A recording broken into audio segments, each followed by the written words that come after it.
when his day is like our day, he will be in our dimension of time.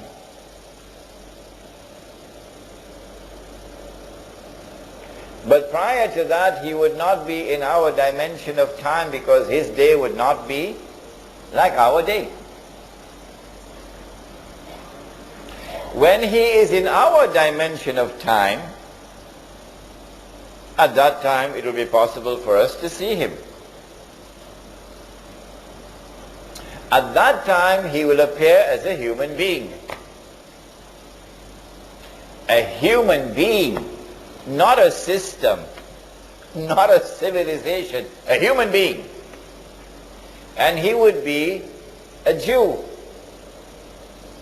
And he would be a young man, powerfully built, with curly hair. At that time, when he appears in the world, in our dimension of time, the Prophet said, alayhi salatu wasalam, he will come from the east. He pointed his finger 20 times to the east. Dajjal will come from the east. But what about prior to that, when he will not be in our dimension of time? Where will he be, for example, when his day is like a year? Where will he be? Do we have any answer to that? He's going to be on earth, but we won't be able to see him. The angels, are they here in this room? Yes. How many? Each one of you have 2 angels on your forehead, on your shoulders. So there are many angels right here in this room. They are on earth. Are they in our dimension of time? No. No, no, no. So they don't perform salat according to our timetable.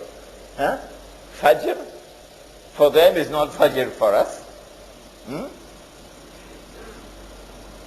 If we were to go into that day in which they live, and we have to perform salat, can we perform salat according to this timetable?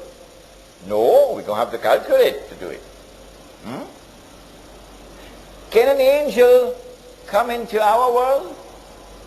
Can an angel come into our dimension of time so we can see the angel? Huh? Huh? Yes. Which one?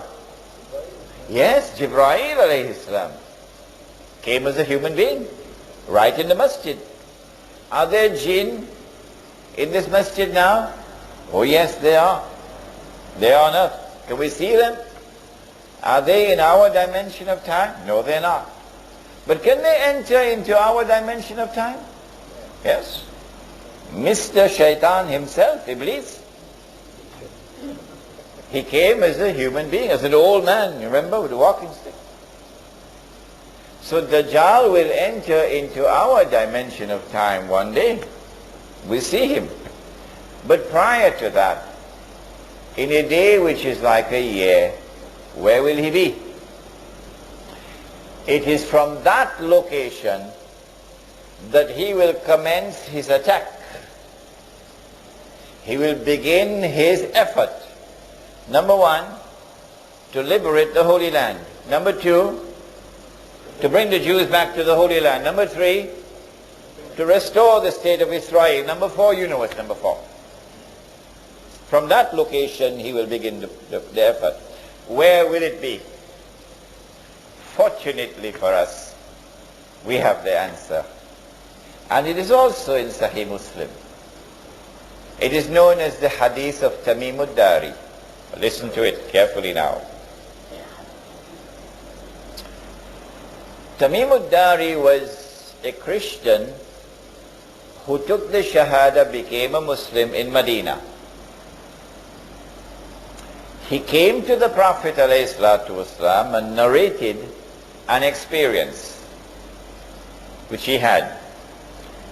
The Prophet ﷺ, after the salat in the masjid, asked the people, sit down, sit down. I have something to tell you. Tamim al-Dari has come to me and told me something about Dajjal, which confirms what I have been saying to you. So we know that what is contained in this story is true.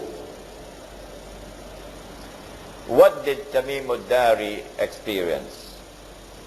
He said that he and some 40 of his companions went on board a ship.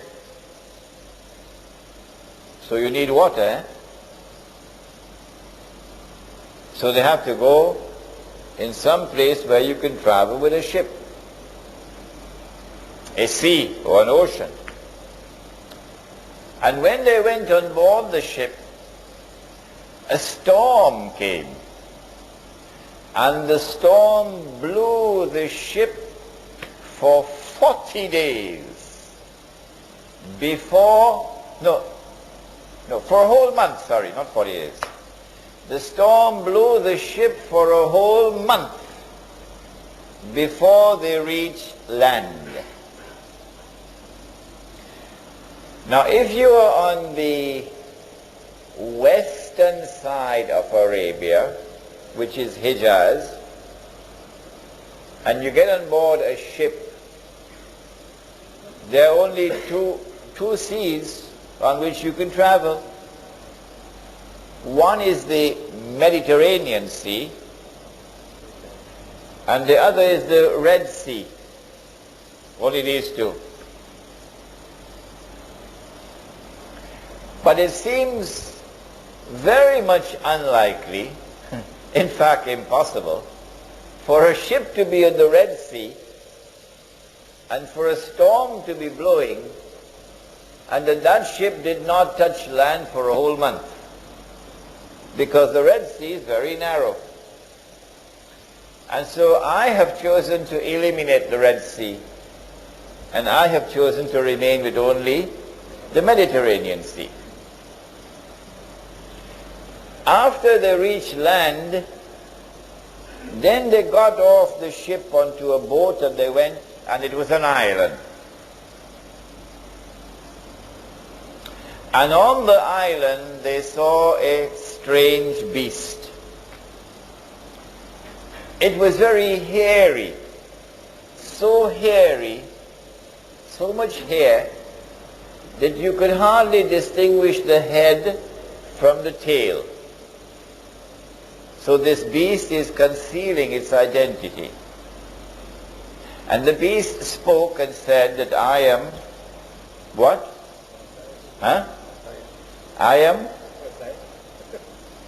Are you guessing now? I am Jassas.